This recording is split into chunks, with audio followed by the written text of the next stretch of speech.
جنت صرف 2 سال کی تھی جب اس کے باپ اور بستی کے رہنے والے ایک چرواہے میں لڑائی ہو گئی۔ لڑائی کی وجہ ایک گھنٹی تھی جو راج کے بیٹے نے رشید کی بھیڑ کے گلے سے اتار کر اپنی بھیڑ کے گلے میں باندھ لی تھی۔ اس پر دونوں لڑکے آپس میں خوب لڑے۔ شور سن کر ان کے باپ بھی آ گئے۔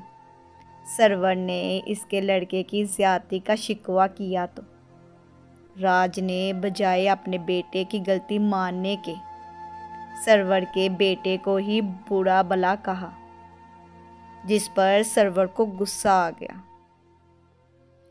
راج نے بندوق نکال لی اور فائر کرنے کی دھمکی دی۔ اس نے تو محض دھمکی ہی دی تھی، پڑوسی نے تو حد ہی کر دی۔ سرور غصے کا اتنا تیز تھا کہ وہ اپنے ہاتھوں اور بازوؤں پر قابو نہ رکھ سکا۔ یوں بندوق ایک طرف رہ گئی اور دونوں مرد میں ہاتھا پائی شروع ہو گئی۔ اسی وقت راج کا بھائی وہاں آ گیا۔ جب اس کو علم ہوا کہ سرور کے بیٹے نے ان کی بھیڑ کے گلے سے گھنٹی اتاری ہے، جس باعث سرور نے راج کو زخمی کر دیا ہے، تو بھائی کا بدلہ لینے کی خاطر اس نے بندوق اٹھائی اور سرور کی اس بھیڑ کو گولی مار کر ہلاک کر دیا، جس کے گلے میں گھنٹی بندھی تھی، اور جھگڑا شروع ہوا تھا۔ فائر کی آواز سن کر دونوں طرف کے رشتہ دار مرد آ گئے تھے، اس لڑائی میں شامل ہو گئے۔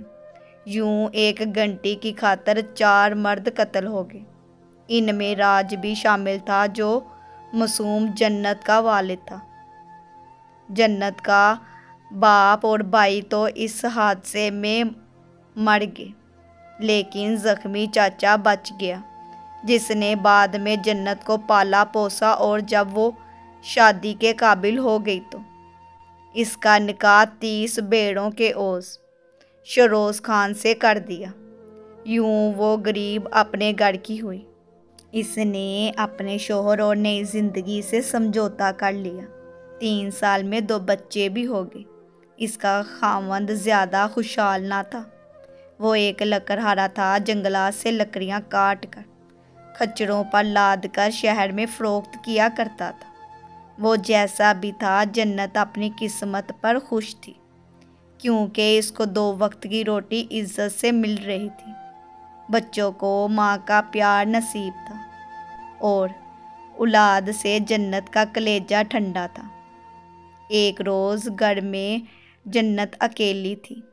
شیروز خان لکڑیاں فروخت کرنے شہر گیا ہوا تھا کہ شیروز کا ایک رشتہ دار فضل خان آ گیا۔ وہ پہلے بھی کئی بار آ چکا تھا۔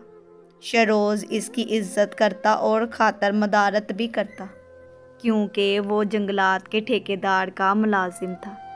اسی وجہ سے شیروز کو جنگلات سے لکڑیاں کاٹنے کی اجازت ملی ہوئی تھی۔ جنت نے اسی بات کو مد نظر رکھتے ہوئے اس مہمان کو گھر میں عزت سے بٹھا دیا اور اس کی آؤ بھگت کرنے لگی کہ وہ ان کی روزی روٹی میں وسیلہ بنا تھا۔ وہ فضل خان کے لیے کھانا تیار کرنے لگی تاکہ جب شوہر آئے تو اس کی مہمانداری میں کمی کا گلہ نہ کرے۔ شیروز خان لکڑیاں بیچ کر واپس اپنے گاؤں تک پہنچا تو اس کو یاد آیا کہ گھر میں چکی کا پاٹ ٹوٹا ہوا ہے۔ اس کو پتھر کاٹ کر چکی بنانے کا ہنر آتا تھا۔ اس نے اپنے ایک دوست کی دکان سے اوزار اٹھائے اور پتھر کاٹ کر چکی کا پاٹ بنانے بیٹھ گیا۔